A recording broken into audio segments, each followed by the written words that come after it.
This is Howard the Among Us, speaking to you from the future. It's your job and my job. Wait, that comes at the end, doesn't it? Wait. Want to know why? Ask how. Howard the Among Us.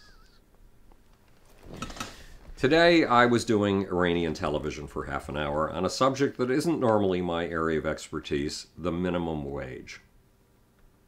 Right now, there's a movement all over the country to raise the minimum wage. Massachusetts, 2 days ago, raised its minimum wage to approximately $10. California is in the process of raising its minimum wage to $10. San Francisco has raised its minimum wage to $10.55.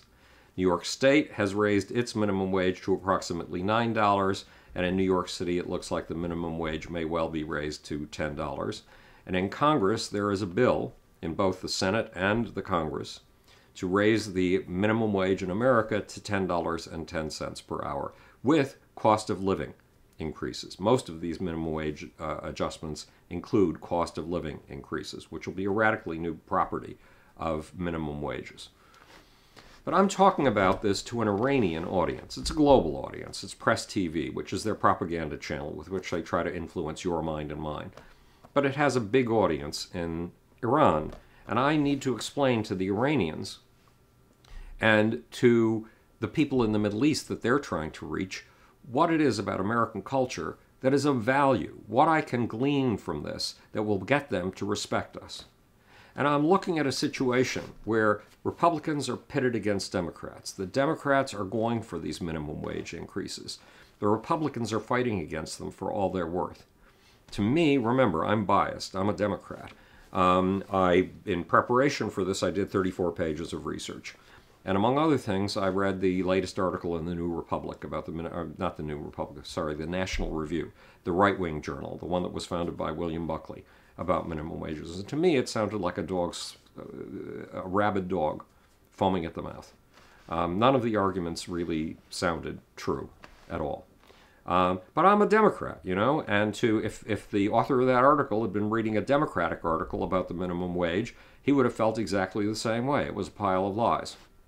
Is there an advantage to having a country in which one side is deliberately compassionate and deliberately attempting to look out for the poor and make sure that they become more productive, that they become more integrated with society, and that they be treated better in exchange for their attempts to make a contribution to society, versus a party that wants to take away every lollipop the poor has ever had, food stamps, WIC, which is aid to women with dependent children.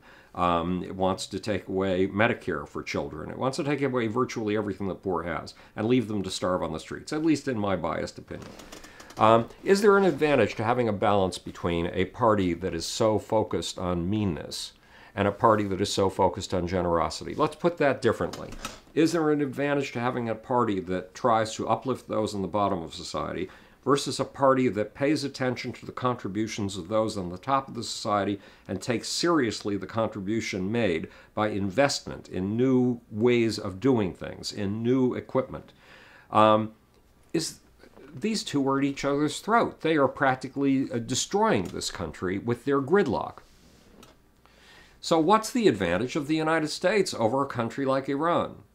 The advantage of the United States over a country like Iran is that it has a party that focuses on the investments of the upper class and what they contribute to society, facing off versus a party that looks out for the interests of the lower class, because it's not in either party that the genius of America resides. The genius of America resides in the balance that works like the balance of the left side and the right side of the brain to give us both compassion and an intense focus on investment and the equipment we will need for the future.